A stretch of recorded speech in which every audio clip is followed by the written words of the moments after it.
afternoon from the Second Age of Reason. We're here to talk to you about something that is topical these days. It's the idea of making a living, and perhaps the minimum wage, and the idea of people that are on food stamps or welfare. Here we call it Title 19. So some of those are saying, well, all those are handouts for layabouts and lazy people, and they'd like to see the money spent on that reduced. And I don't think they realized what the purpose of those things were for. It was called the social safety net at one point. The idea was that everybody in their life is probably going to have some time when they're less fortunate, lose their job, get crippled or hurt, or get sick, and then you'll need a social safety net to help carry you through, because you might be older and you won't have a mommy or daddy to bail you out. So the idea was that the government, as part of the general welfare, could take care of the people with these things. And the idea is also that it would be mostly temporary. You lose your job, and in a few weeks you get back on your feet again and have another job. Now, in recent years, it's not just a small happenstance. Maybe it is for a number of people, but more and more, it's getting to be an epidemic. It's getting to be a permanent situation, and it's not supposed to be that. Now that indicates there is a problem, and some people have said, well, the problem is that people are getting too many handouts, and they want to reduce that. And then they complain about the minimum wage being too high, and when people say, well, what about raising the minimum wage, they say, well, how can businesses even cope with that? Well, they had been for a long time, and they just want to keep undermining it. And like I said in the beginning, they used to say you would earn a living. And if you can't earn a living, what is the alternative?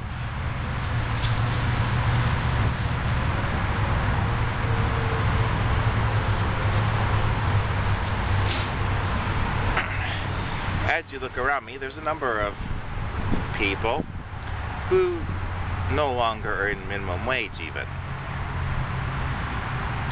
So I just thought I'd point that out. Also,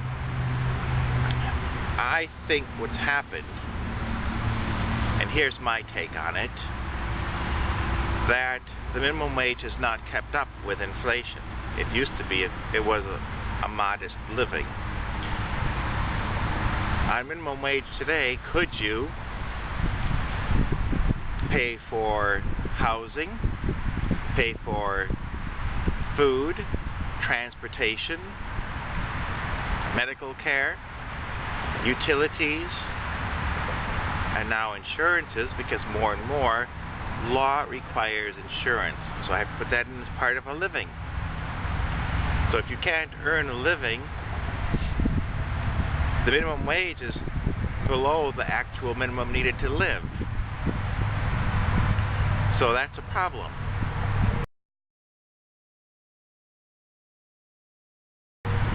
And then I have talked to some of these people who are on Title 19,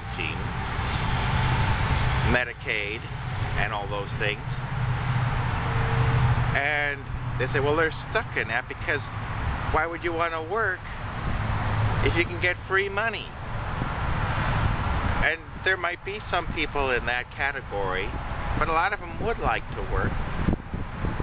But they have discovered when their friends get a job, they lose the Medicaid, the free insurance. In Wisconsin, it's called BadgerCare. It's really great. I've heard no complaints about it, other than there's not enough of it. And they get food stamps. Well, if you get a job, you lose some of that stuff. So there's this thing that some call a donut hole, or I call a gap.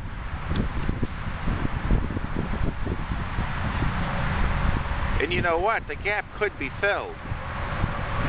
The trouble is the job creators have to make a job rewarding enough. The jobs have to pay enough so that it will pay for the required health insurance that covers the same way BadgerCare does. That it pays for the housing. That it pays the food bills and the utility bills and all that. A job has to pay that. If it doesn't, it's below the social safety net. And I don't even think it can be defined as a job anymore. That's probably what some people refer to as wage theft or wage slavery. So I'm just pointing that out because people wonder, well, why is there that gap? And they keep saying, well, those lazy people, and they should just cut the benefits and the people get off their butts and get a job. And what they really need to do is make the jobs sufficiently rewarding so that maybe it's $15 an hour, maybe it's $22 an hour that earns a living. If you adjust for like the Dow Jones levels of 1968 to present, it would be about $22 an hour. As of course, if you can trust those things, or are they real, or is that a fantasy? But anyway, that's the other minimum wage that most of us talk about. It's like $7 or something an hour. There's another one that I know, at least it's here also in Wisconsin, which is for tipped workers, like waitresses, caddies, busboys, bellboys, a number of jobs, and hairdressers and stuff. I know in the restaurants, the minimum wage is around $2.30 an hour or some low number like that.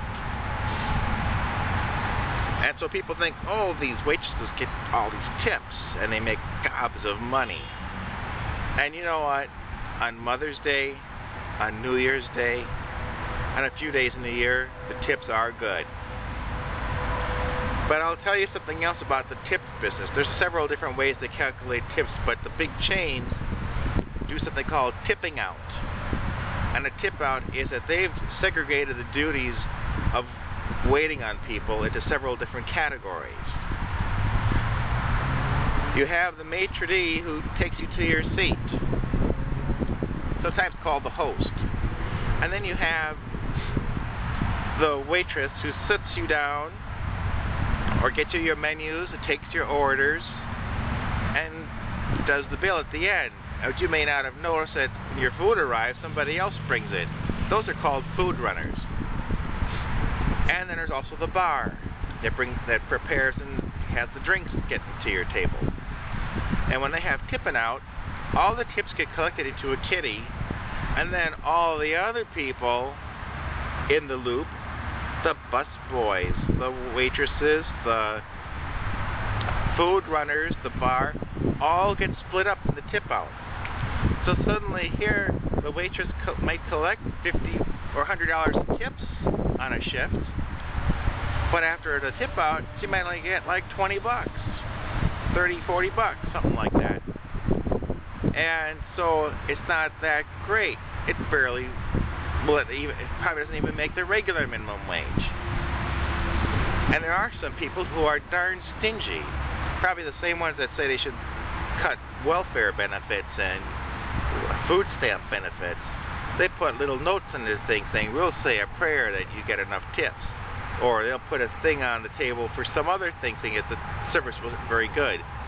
Well, if you live in a state that believes in tipped lower minimum wages, then it's your job as the customer to make up the difference.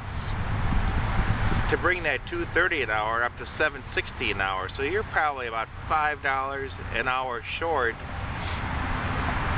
And now you're not just covering the waitress, you're covering the food runners and the bar and the bus boys as well.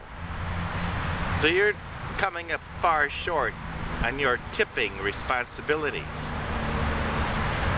I would like to see the minimum wage uniform across all of them, tipped or not. If the person gets tipped, it's because they've done an exemplary job.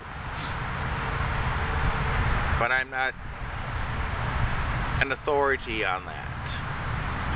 Just my opinion. So, like I said, I think it's time that we started using that term earning a living and using it properly, because then the minimum wage has to be earning a living, paying for food, shelter, utilities, transportation, medical, and other things that are required to live, not just wages. And the trouble is, a lot of employers say, I'm a job creator, but they won't give the person enough hours to qualify for the health insurance or for vacation paid time off, or for other benefits like a 401k or something. In that case, sure, they might be creating jobs, but they aren't a living. So I think it's time that we talk about this and we bring it before the legislators and look at what does it take to have a living, or else you'll end up with the other thing, which is you can see behind me.